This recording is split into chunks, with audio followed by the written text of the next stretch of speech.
ക്രിസ്തു യേശുവിനാൽ വീണ്ടെടുക്കപ്പെട്ട പ്രിയ സഹോദരന്മാരെ, ഏവർക്കും കർത്താവ് യേശുവിന്റെ നാമത്തിൽ സ്നേഹവന്ദനം. Hallelujah, hallelujah, hallelujah.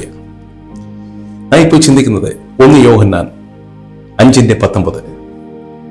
നാം ദൈവത്തിൽ നിന്നുള്ളവരാണെന്നും ലോകം മുഴുവൻ ദുഷ്ടന്റെ അധീനതയിലാണെന്നും നാം അറിയുന്നു. ഹല്ലേലൂയ.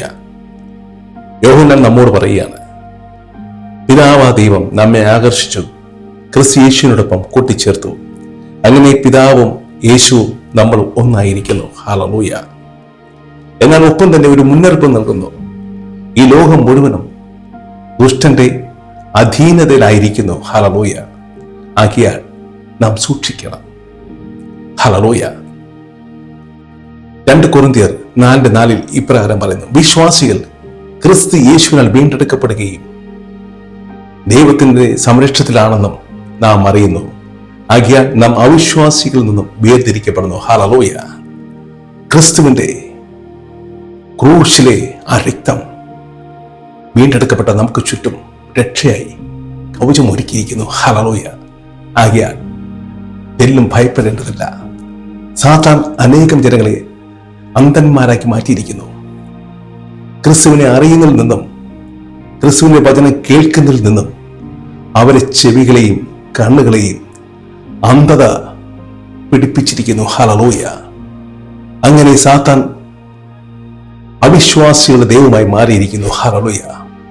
മത്തായി 4:1 മുതൽ വായിക്കുമ്പോൾ നാം കാണുന്നു, യേശു സാത്താനാൽ പരീക്ഷിക്കപ്പെടുന്നു. സാത്താൻ യേശുവിനെ ഏറ്റവും ഉയർന്ന മലമുകളിലേക്ക് കൊണ്ടുചെന്ന് ഭൂമിയിലെ സർവ്വ രാജ്യങ്ങളെ കാണിച്ച് അതിന്റെ ഐശ്വര്യങ്ങളെ കാണിച്ചു കൊടുത്തുകൊണ്ട് പറയുന്നു, താണുവിനെ ആരാധിച്ചാൽ ഇവയെല്ലാം നിനക്ക് തരാം. ഹല്ലേലൂയ. ഭൂമി മുഴുവനും സാത്താന്റെ അധികാരത്തിലായിരിക്കുന്നു എന്നതിന്റെ തെളിവാണിത്. ഹല്ലേലൂയ. എന്നാൽ കർത്താവ് വചനം പറഞ്ഞ് സാത്താനെ ശാസിക്കുന്നു.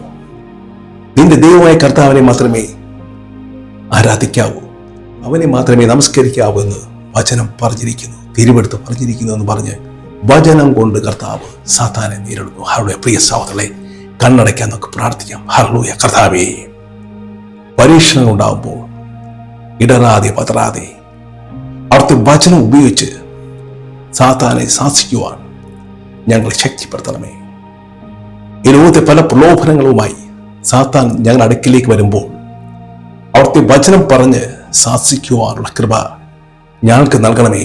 ആയതിലേക്ക് വചനമാകുന്ന വെളിച്ചം ഞങ്ങളുടെ ഹൃദയത്തിലും മനസ്സിലും ബുദ്ധിയിലും നൽകണമേ. പ്രാർത്ഥന കേട്ട കൃപയെ കർത്താവേ സ്തോത്രം. യേശുവിന്റെ നാമത്തിൽ തന്നെ